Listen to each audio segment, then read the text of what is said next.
It's Terrence, man. What's it called? Virginia.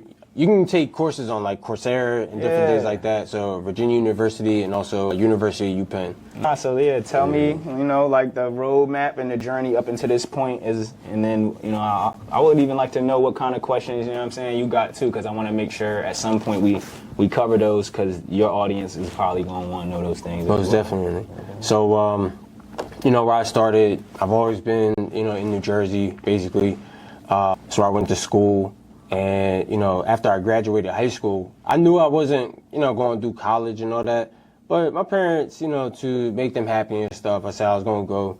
Went to Rutgers, Camden for like, you know, about a year and a half. I was gifted in playing soccer. So when I tried out for the team, I was able to get accepted. I played on the team and all that. But that's when, like, I really seen that, like, there's favoritism in sports. And, like, it don't matter really how good you are if you don't have, like, especially money. Because like certain people, their parents are really paying. Like they're paying in order to get equipment. They're paying like, yo, this stuff. So who do you think the coach is going to put like to start? You know what I'm saying?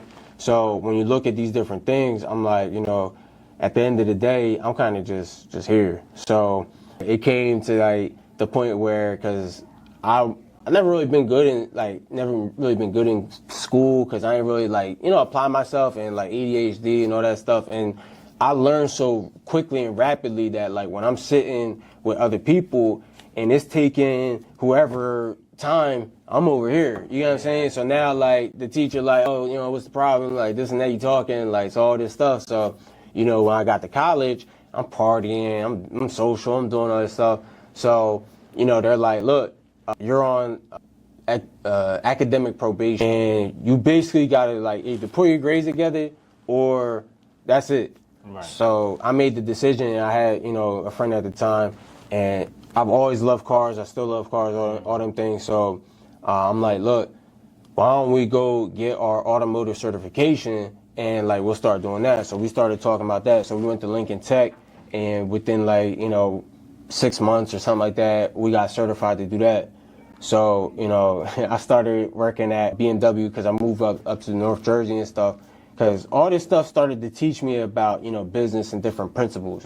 And like when I was working at BMW, there was an incident where I actually crashed one of the cars. Like, you know, they had a terrible setup. Like they got these big poles, and like I'm washing the cars, and like you got a big pole right here, and then like a big pole in the middle, and then a pole over here, and you try to fit as many cars into this one space as possible so that you can optimize your workflow. Right. So this car was like, I want to say this car was like 200, because it was the BMW 7 Series. Too bad, but just considering my life right now. Yeah, so, you know, that's a little dolly, you feel me? So when I'm coming around the turn, I cut it too much, and I actually scraped like the side on that pillar joint.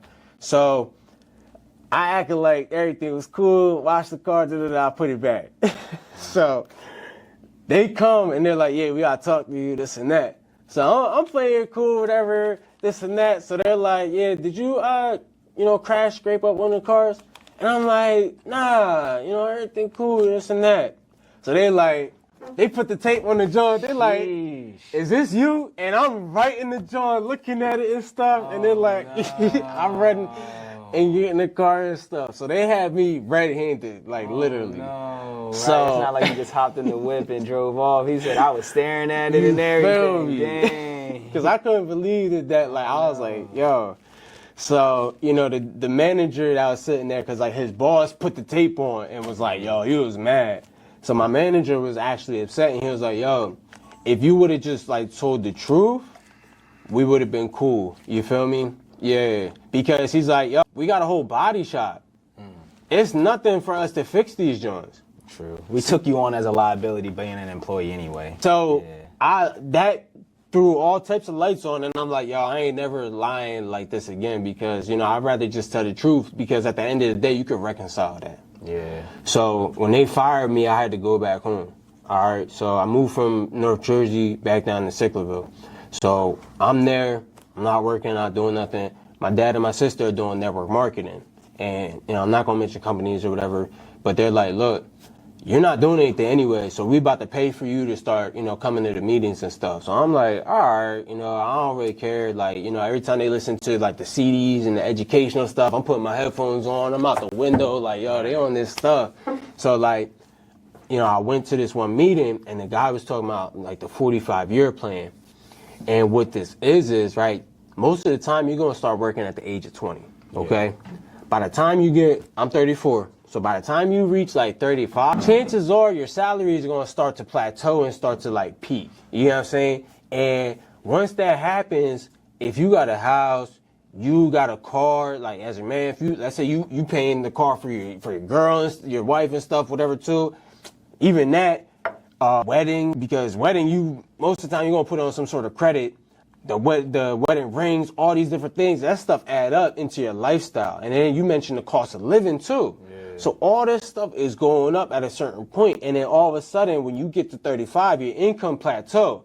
So it's like, how do you compensate for like that gap in between all the cost of living, cable, phones, all that daycare, whatever the case may be, and then your salary that at this point, you got to try to either go into an executive position and make 6 figures, or you got to like transition careers.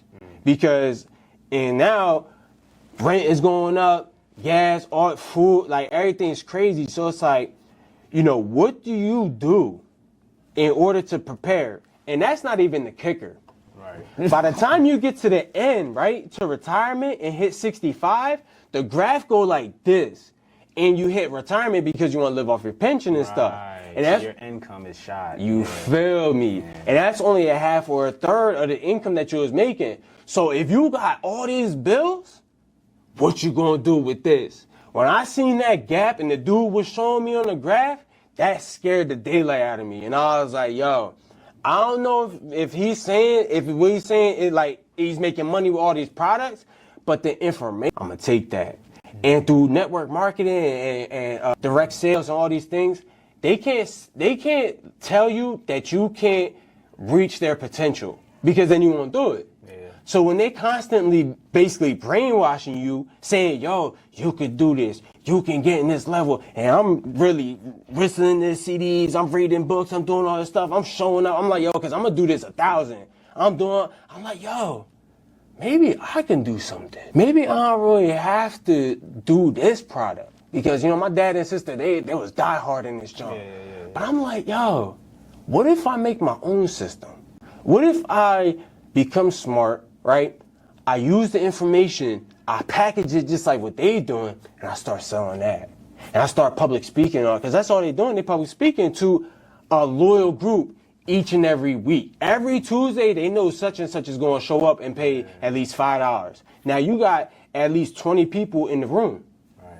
You making a little bread. And then those people, because you don't look at the front end, you look at the back end. Because how much money are those people spending on the products being in the subscription-based model that this company has set up? Yeah. So I start breaking down the system and all that, because I'm really listening. I'm like, yo, I'm going to do my own thing. So then I ended up moving to Israel, because that motivated me. And they're like, yo, if you got goals and dreams, and my mom always said this too, yo, you got to follow your goals and dreams, your passion, all that stuff. So now that I had the drive, now that I had some sort of new information, I was like, yo, ain't nothing going to stop me. I'm going to start moving. I might not know exactly what it's going to be, but as long as I keep moving forward, I'm going to find something. So in 2010, I was about like 21 years old. I moved to Israel, by myself. I immigrated there for, citizenship and everything. So I got dual citizenship for Israel and America. Fire. You feel me? So I appreciate that. And I got to live, and I know it's a long story and stuff, but that's why I asked. You I appreciate you. Me. Yeah, like, this is interesting as well. So, the first year they have because everybody in Israel serve. Once you turn 18, girl, boy, whoever, you got to serve in the army, or you got to do, reserve global service or something, where you go to different countries, Peace Corps work. That's what it's called, Peace Corps. I know what you're talking about. So they send you on missions and feed people. Yeah. They build stuff. They do all types of stuff. So you either go to the army or you do that. But because of, I'm gonna say, the threat of, you know, what's going on. Because if you look at Israel, Israel is basically the size of New Jersey. Okay? Now, if you take New Jersey and then say the whole United States, and then you put Canada on the side, and then you bring Mexico and sandwich New Jersey in between it. those are all the Arab countries. And New Jersey is Israel right in the middle of those. So why I say threat, because at any point in time from any direction, you could be hit. You know what I'm saying? So it's not like, you know, not to say this, but it's not like America don't really have like a direct threat. I understand what you know what I'm saying? Right. We going to places and doing stuff. Right. But when you like this is one of the episodes that you know the Arabs had done. You know, it's not. This is real. Right, I was about to say, right? We talking. So what they was doing was they was tunneling underneath from their borders into different villages and different cities, and they was coming up and shooting people and stuff, and going in people's homes and stabbing them up and all that. So and it was only by chance that there was a soldier or somebody that was walking and ended up seeing them coming up out the ground. And then now they're like, yo, they've been tunneling. So now like figured out how we were doing it. You feel me? So now all the red lights is going. We found all the tunnels, all that stuff. So that was one of the things. When I was living over there, and I lived in the South, and the South is real close to you know, Gaza and all that. So they're able to shoot rockets like and hit like almost direct. But what Israel has is something called in Hebrew it's called kipat barzel, but it's the Iron Dome. And what happens is as soon as the rocket go in the air at a certain point, this machine can read the trajectory of the missile and is missile guided to, you know, intercept theirs. So as you're like, because you know, some places you only got 7 seconds to hide for cover. You know what I'm saying? Like, and this can happen at any point in time. Sheesh. So you're driving your car, all of a sudden you hear it, you gotta get out, boom, you gotta get undercover, and you know they have like different safe rooms and stuff like that on the side of the street for cases like that. Wow. So when that happens, you get out, and there's people that leave their car door open, all that, you know, you just put it in the park, you're out and you get in that thing, and like if you're like you can see like the warfare taking place right before your eyes. Shit. And that type of reality kind of make you look at stuff differently. I was hearing it making me think differently. You feel me? Like it's like some movie stuff, but like it's happening. So, you know, not to, you know, get stuck on this, but it's real life.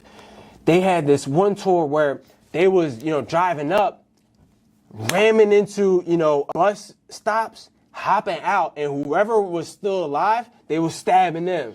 And whoever was in the vicinity, they was running after them and stabbing them. Now, the thing about Israel is because there's so much military, because we're so built on safety and security, there's always a soldier somewhere. So there's only a certain amount of time that their attack is going to take place before they neutralize it. Yeah. And they're very strict laws because of all the propaganda that is against Israel and all this stuff, you feel me? That we have to make sure that it is a life or death situation before we shoot. There can't be any, you know, casualties in the line of fire. You know what I'm saying? Yeah. So like, and I seen them like on the news one time, there was like 3 terrorist cars like driving, and they literally hit the one car in the middle. They didn't touch anything else. And I was like, yo, they on some different stuff. So me, you know, being prepared within that type of system, because I knew that after a year I was going to go into the Army. Okay. And I didn't know exactly what my job was because they give you stuff randomly. And I knew that, you know, because if you're a male, you can't go into combat if you're the only son, okay? Because you have to carry on the legacy, the bloodline. Okay. So you have to get like approval not only from your parents, but the government can still say no. Your parents could be like, nah, like it needs a sir, they can do whatever. And they'd be like, we think it's more beneficial for you because what happens is they're thinking based off of, okay, let's say you go to war. You're the only son. You die in the line of fire. Now they want to sue the government. Ooh. You get what I'm saying? Yeah. Even though they tried to send their son. Yeah, they did it, yeah, right. You feel me? So to avoid all this, they just set these different parameters in place. You feel me? So I knew that I wasn't going to be able to, do that, which I really wanted to be in combat and do all that stuff because, I have uncles and different stuff like that serve too. And, my mom, she's also like proud of, military service. And I'm, even though I served in the Israeli army, I'm still patriotic for America. Like, this is, my country. You feel me? So, what happens is I'm like, when I go into this, I'm going to go in like all the way no matter what I do. So it came time that, I got my my mission statement because I don't know the terminology in English because everything was in Hebrew. Yeah. So I had to learn Hebrew because I didn't go there knowing anything. Like I knew a little bit, but like I didn't know enough to actually like do what I needed to do. So when I moved to Israel, you feel me? I got into the service and I was able to learn and I was able to, function into, the proper place. And my service was in the military police. Okay. So I got like 6 months. And then after that, they said, look, because I wanted to be a commander, if I couldn't go to combat, I want to be a commander. They said, you can't be a commander like on the base because your Hebrew's not good enough. Like your Hebrew's good, but you can't do it good enough. Right. So we're going to put you in the jail. Okay. You could be a commander in the jail because people got broken Hebrew, there's people in English, all this type of stuff, and you're going to be good. This is when I got, able to really use all the mindset stuff that I was learning with the network marketing company. Wow. Because they're saying, if you are changing your mind each and every day, because you know this, you literally have to like will yourself when nothing's happening. You know what I'm saying? Yeah. When you might not have any views, might not have any, sales, all that stuff. You still got to push through. A lot of people, they quit. So many people, they go back to working jobs. Yeah. And it's like, yo, if you just push through this thing, you actually help me too, because we're all in that creative space. Yeah. And we need each other to, really have the environment grow and blossom. You can't have a garden, you can have like one little fruit or vegetable, but a true garden, you gotta have multiple stuff. You got different type of fruits and vegetables and all this, so that when people come, they're like, yo, you got a beautiful garden. You feel me? And then like, not to, get religious or anything, but biblically, when you look at the story between Cain and Abel, that's what God was trying to prove to Cain. He's like, bro, if you really understand your value, why are you not doing your best? And why are you not giving me your best? More importantly, right. like, what are you saving for? Yeah. So many people, I'm going to just chill out today. I'm going to relax. For what? Why are you not going all the way, full, like 1,000 on everything? Once you go to sleep, you wake up. Yeah, for the first month, you might be tired. But once you make that a habit, Yeah, you get better at it. you get used to it. Yeah. I don't hear Brian talking about,